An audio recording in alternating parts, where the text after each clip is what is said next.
আসসালামু আলাইকুম। আমি Rumana Parvin, Yummy YouTube channel থেকে আজকে আপনাদেরকে চিকেনের একটা রেসিপি দেখাতে আসলাম।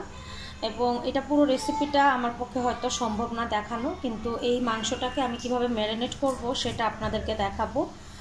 আর অন্যদিকে হচ্ছে গিয়ে যে এটার যে পুরো রেসিপিটা করতে গেলে দেখাতে গেলে ভিডিওটা অনেক বেশি লং হয়ে যাবে। যেহেতু আমার চ্যানেলটাও নতুন, তাই অনেক লং প্রসেসের ভিডিও অনেকেই দেখতে চান না। তাই আমি কিভাবে এই মুরগির মাংসটা ম্যারিনেট করব সেটা আপনাদেরকে দেখাবো। এই মাংসটা আমি ভালো করে ধুয়ে খাঁচের মধ্যে করে আমি এটা রেখেছি, যাতে পানি যতটুকু আছে সব পানি যাতে একেবারে শুকিয়ে যায়। এই কারণে আমি এটাকে ঝরিয়ে নিয়েছি মাংসটা, এবং এটা এখন ম্যারিনেট করে রাখবো। এবং রাত্রে এটাকে আমরা নতুন বছর উপলক্ষে আমরা এটাকে মানে একটু উপভোগ করব ফ্যামিলি মেম্বার সবাই মিলে। এবং আউট টকিং যেটা আমার ভিডিওতে আসবে তার জন্য দুঃখিত, কারণ এই আউট টকিংটা আমাদের ছাদে, কারণ আমরা লাকড়ি চুলে এই কাজটা করব। এখন কি কি উপকরণ আমি নিব সেটা দেখাই। এখানে হচ্ছে আদা রসুন আছে প্রায় চার চামচ, এখানে 1 কাপ টক দই আছে, এখানে হচ্ছে গিয়ে কাবাবের মশলা আছে 2 চামচ, প্রয়োজন পড়লে পরে আবার দেওয়া যাবে, বেশি দিলে গন্ধ করবে। এখানে হচ্ছে মরিচের গুঁড়ো, এখানে সামান্য পরিমাণে হলুদ গুঁড়ো নিয়েছি, এখানে 2 চামচ হচ্ছে ধনে গুঁড়ো এবং পরিমাণ মতো লবণ আছে। আর এখানে হচ্ছে 1/2 কাপেরও কম তেল, কারণ পরবর্তীতে আমরা এখানে বাটার দিয়ে মুরগির মাংসটা ভাজবো। তো আমি কিভাবে এটা ম্যারিনেট করব সেটা আপনাদেরকে দেখাই।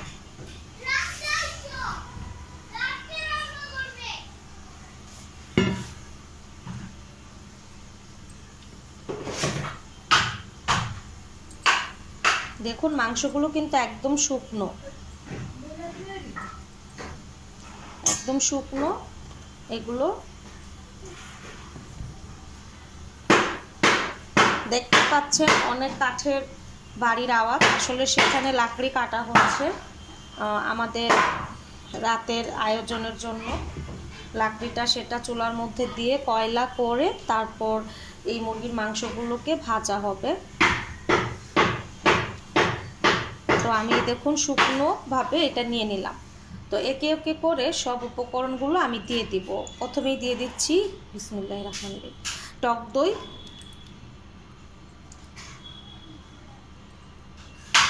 তারপর দিয়ে দিচ্ছি সয়াবিন সাদা তেলটা,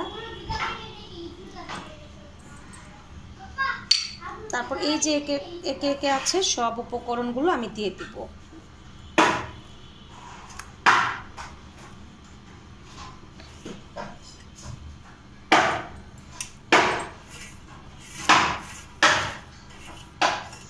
শব্দ পাচ্ছেন, আসলে আমি লাকড়ির চুলার রান্না আমাদের পরিবারের সবাই খুব পছন্দ করে।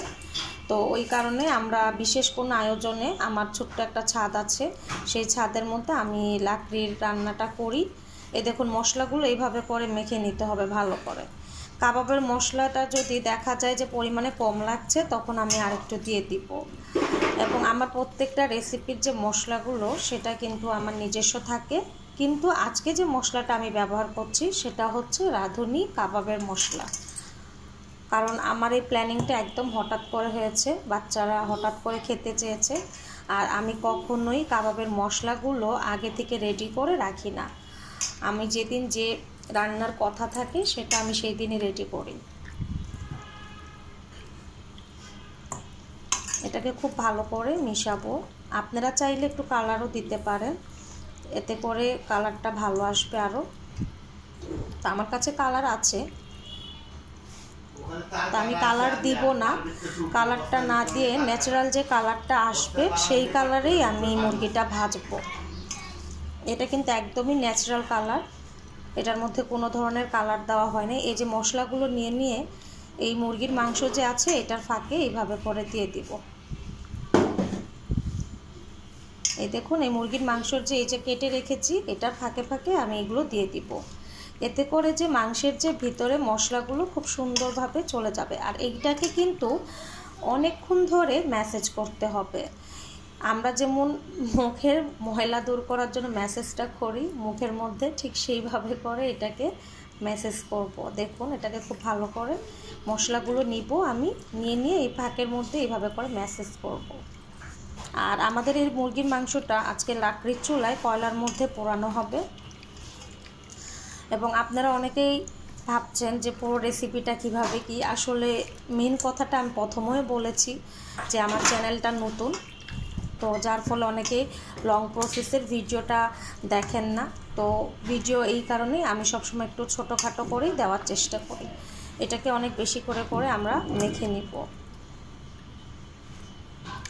যখনই মুরগির মাংস বা গরুর মাংস বা মাটন, তারপর হচ্ছে কি যে কোনো মাংসটা যদি আপনারা এইভাবে করে ম্যারিনেট করে নিতে পারেন, তাহলে কিন্তু মুরগির যে মাংসের যে টেস্টটা বা বলেন যে কোনো মাংসের টেস্টটা খুব ভালো আসবে। এটাকে খুব ভালো করে মিশিয়ে নেব। দেখতেই পাচ্ছেন কিভাবে মাখালাম, তো এইভাবে করে মাখিয়ে নিব। আমি কিন্তু কোনো এক্সট্রা কালার দেই নাই। তো আপনারা আশা করি বুঝতে পারবেন জিনিসটা, এবং আমি মনে করি এটা আপনাদের কাছে ভালো লাগবে। এই ম্যারিনেটটা কিন্তু আপনারা যদি যেহেতু রাতে খাবো, তো এখন হচ্ছে গিয়ে অনেকটা দুপুর 3টা বেজে গেছে, তো আমি এখন এটাকে ম্যারিনেট করে রেখে দিলে যখন আমি এটা রাত্রেবেলায় ভাজবো তখন এটার ভাজাটা খুব ভালো আসবে। দেখতেই পাচ্ছেন কত সুন্দর হয়েছে মাখাটা। এখন আপনাদের কাছে যদি মনে হয় যে আর একটু মশলা দিতে হবে, তাহলে সেটা আপনারা একটু ম্যানেজ করে দিয়ে দিবেন যে কতটুকুন মশলা আপনাদের প্রয়োজন। কিন্তু এটা যথেষ্ট হয়েছে। দেখুন মশলাটা অনেক গাঢ়, কিন্তু এই মশলাটা কিন্তু দিয়ে কিন্তু ভাজা হবে। তো এখন কেমন গাঢ়, এবং ঘ্রাণটাও খুব আর ভালো হয়েছে। আর যত মাখবেন ঘ্রাণটা কিন্তু অনেক ভালো আসবে। ভালো করে যদি আপনি মশলাটা দেন তাহলে মুরগির টেস্টটাও ভালো আসবে।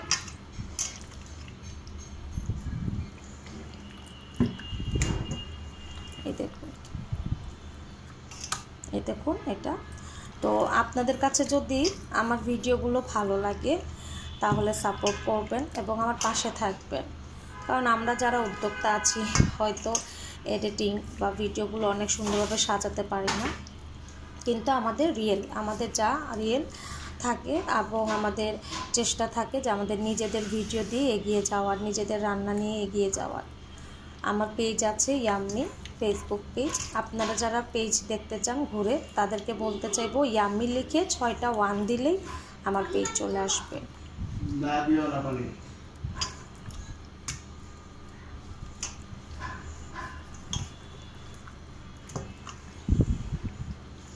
আর সবসময় এই ধরনের কাজ করার আগে মুরগির মাংস বা যে কোনো মাংস সেটাকে ভালো করে ধুয়ে কাঁচের মধ্যে ঝরে নিলে সেটা বেশি ভালো থাকে। আর অনেকক্ষণ ধরে এগুলোকে মাখাতে হবে।